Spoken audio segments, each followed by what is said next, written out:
মাত্র 10 মিনিটে বাচ্চাদের টিফিনে এরকম একটি রেসিপি তৈরি করে দিতে পারেন। সকালে অথবা বিকেলের নাস্তায় কিন্তু এই রেসিপিটির কোনো জুড়ি নেই।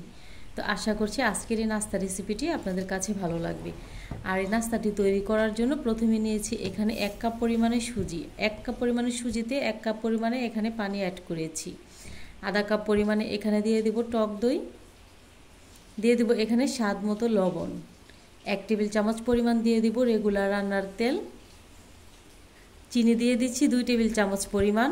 আপনারা আপনাদের স্বাদ মতো চিনিটা অ্যাড করতে পারেন। তো দেওয়ার পর খুব ভালো করে সবগুলো উপকরণ আমি একটু ভালো করে ব্লেন্ড করে নেব। একটু ভালো করে ব্লেন্ড করে নিয়েছি। আর ব্লেন্ড করে নেওয়ার পর একটি বাটিতে ঢেলে নিচ্ছি। বাটিতে ঢেলে নেওয়ার পর এখানে 2 টেবিল চামচ পরিমাণ আমি পাউডার দুধ অ্যাড করব। আর এই পাউডার দুধ দেওয়ার কারণেই কিন্তু এই নাস্তাটা খেতে অনেকটা বেশি ভালো লাগবে। বেকিং সোডা দিয়ে দিব এখানে। বেকিং সোডাটা যদি আপনাদের না পছন্দ হয় তাহলে সেই ক্ষেত্রে আপনারা এখানে ইনুটাও ব্যবহার করতে পারেন একই পরিমাণে। তো সবগুলো উপকরণের সাথে আবার একটু হ্যান্ড উইক্সের সাহায্যে খুব ভালো করে মিশিয়ে নিচ্ছি। যেহেতু এটা আগে ব্লেন্ড করা ছিল তাই একটু ভালো করে মেশানোর প্রয়োজন নেই। এমনিতে অল্প একটু নাড়াচাড়া করলেই কিন্তু খুব ভালোভাবে মেশানো হয়ে যাবে। তো এই নাস্তাটি আমি ফ্রাই প্যানে তৈরি করব, তাই ফ্রাই প্যানে পরিমাণ মতো এখানে দিয়েছি রেগুলার রান্নার তেল।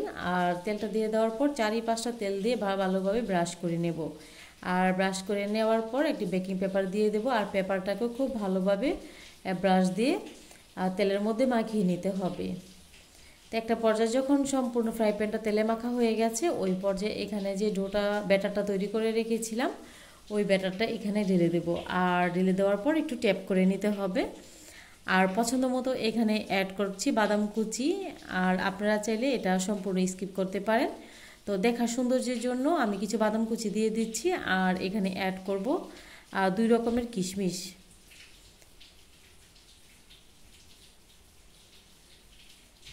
যখন বাদাম এবং কিশমিশটা সম্পূর্ণ আমার দেয়া হয়ে যাবে ওই পর্যায়ে কিন্তু আমি ঢাকনা দিয়ে ঢেকে দেব। আর ঢাকনা দিয়ে ঢেকে দেব, ঢাকনার মধ্যে যদি কোনো ছিদ্র থাকে তাহলে ওই ছিদ্রটাও কিন্তু ঢেকে দিতে হবে। তো মিডিয়াম হাই হিটে রেখেছিলাম 5 মিনিট, আর মিডিয়াম লো আঁচে রেখে দিয়েছিলাম 5 মিনিট। তো এরই মাঝে 10 মিনিটে কিন্তু আমার এই নাস্তাটি তৈরি হয়ে গেছে। তো আপনারা দেখতে পেলেন খুব সহজে মাত্র 10 মিনিটে এই নাস্তাটি তৈরি করা যায়। রেসিপি ভালো লাগলে শেয়ার করার অনুরোধ রইল।